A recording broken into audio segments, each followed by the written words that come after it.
देखिए, दुनिया में एक बहुत ही असाधारण बदलाव हो रहा है, जो 2012 के बाद से मैं मतलब कई बार बताने की कोशिश कर रहा हूँ। और ये एक ऐसा परिवर्तन है जो पूरे सिस्टम को बदल सकता है, मालूम है आपको? जिसका हम लोग ने कभी भी कोई कल्पना नहीं करी थी, हमने कभी भी इसके बारे में सोचा भी नहीं था कि ये ऐसा हो सकता है। और ये धीरे-धीरे इतना मजबूत हो चुका है कि इसके जो पॉलिटिकल बदलाव हैं, जो राजनीतिक बदलाव हैं, आर्थिक, सामाजिक के साथ-साथ, ये बहुत तेजी से हो रहे हैं और हमें इसको महसूस भी नहीं हो रहा है। अब क्या हो रहा है कि अब आज 2017-16 के आसपास छोटे-छोटे जो रिटेलर्स थे, वो लोग इसको बहुत अच्छे से ध्यान दे रहे थे, उस पे ध्यान दे रहे थे। बट आज की डेट में ये क्या मैक्रो इकोनॉमिक्स की तरफ बढ़ रहा है। जितने भी सेंट्रल बैंक्स हैं, जो रिजर्व बैंक्स हैं, उनको वो इसको समझ लीजिए जो है अपना रहे हैं।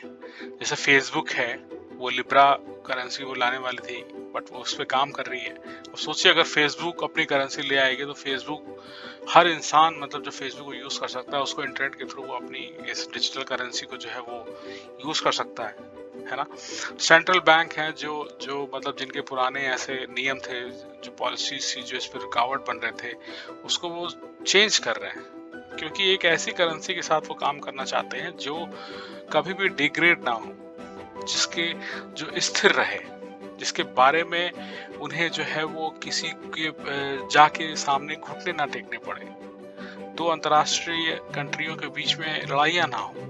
ठीक है, कोई भी किसी भी न्याय की या किसी भी इंसान की जिसको उसको रजिस्टर कर सके, ऐसी किसी की कोई अथॉरिटी ना हो।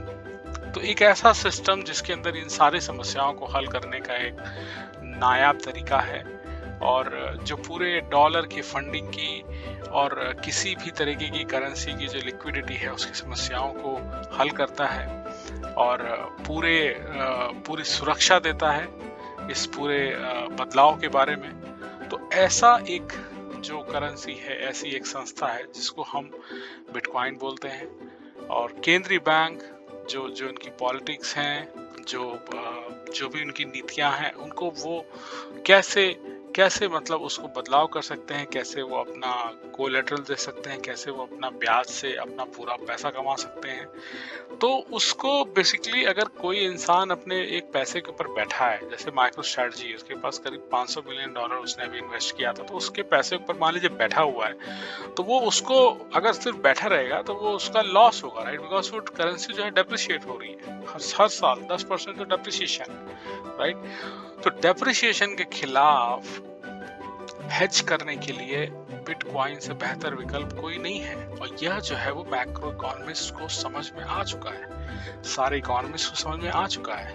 ठीक है, भारत भी इसके इसके इसके पीछे बहुत ही तेजी से काम कर रहा है। इसका कोई जो है वो अल्टरनेट नहीं दिख रहा है उसको। ऐसी मुद्राएं जो मतलब यूज से दूर चली जाती है, जैसे डॉलर है, रुपया है, येन है, कोई भी है, उसको लोग लेके बैठ जा रहे हैं, राइट? आपको नहीं पता चल रहा है कि कितना डॉलर ऑलरेडी प्रिंट हो चुका है। अब इस साल ही कोविड के चक्कर में हमने कम से कम $3 ट्रिलियन जो है वो छापा है यूएस फेडरल गवर्नमेंट ने। तो सोने और बिटकॉइन का जो मूल जो कारण है, जिसकी वजह से लोग हर साल सोना खरीदते हैं और उसके बारे में विश्वास करते हैं, वही सारी जो विशेषताएं हैं वो बिटकॉइन के अंदर है। और बिटकॉइन समझ लीजिए इंटरनेट की करेंसी है, उस पर किसी का अधिकार नहीं है, और इसीलिए उसकी जो है वो बहुत तेजी से मांग बढ़ रही है।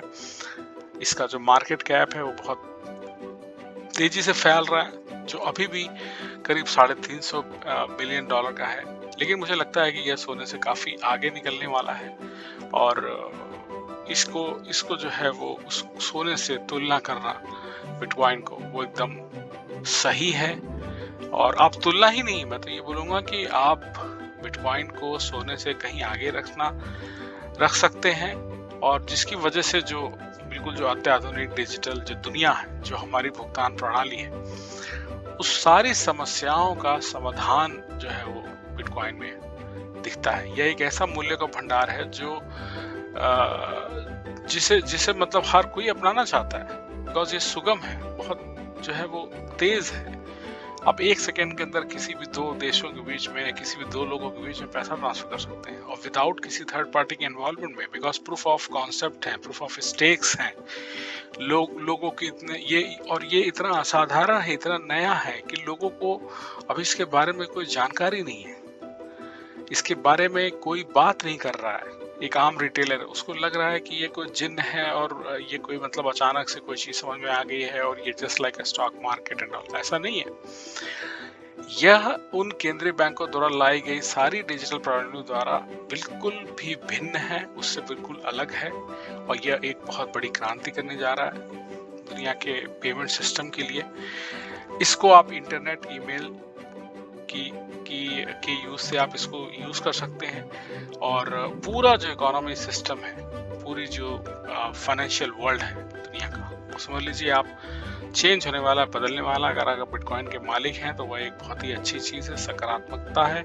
और मुझे ये लगता है कि अगर आप सोने की मालिक हैं, वो भी बहुत सकारात्मकता है। लेकिन आप बिटकॉइन के बारे में देखें, उसके बारे में उसके जोखिमों को समझें, उसके फायदों को समझें और विश्व की सरकारों से भी मेरा ये अनुवेदन है कि उसके बारे में सोचें, वो उनके बारे में बात करें और कोई एक वैलिडेटेड, सैचुरेटेड एक करेंसी जो जिसपे किसी भी एक इंसान का एक छत्र राज ना हो, उसको वो लाने की कोशिश करें। और मेरे ख्याल से बिटकॉइन ही है उसका एक जो विकल्प है।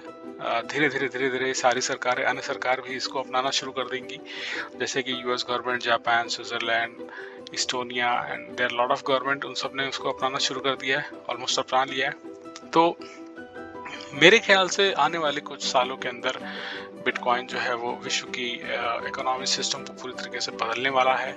और ये कई सारे थोड़ा सा ये कठिन मुद्रा है, बट सरकारें इस पे काफ़ी तेज़ी से सुझाव कर रही हैं, लोगों से सुझाव मांग रही हैं और उनको लगता है कि हाँ, ये सही समय है इस पे हमें काम करने का और हम कैसे मतलब एक दूसरे की मदद करके हमें बिना किसी चिंता के, ये हमारी ज़रूरत बन रही है धीरे धीरे।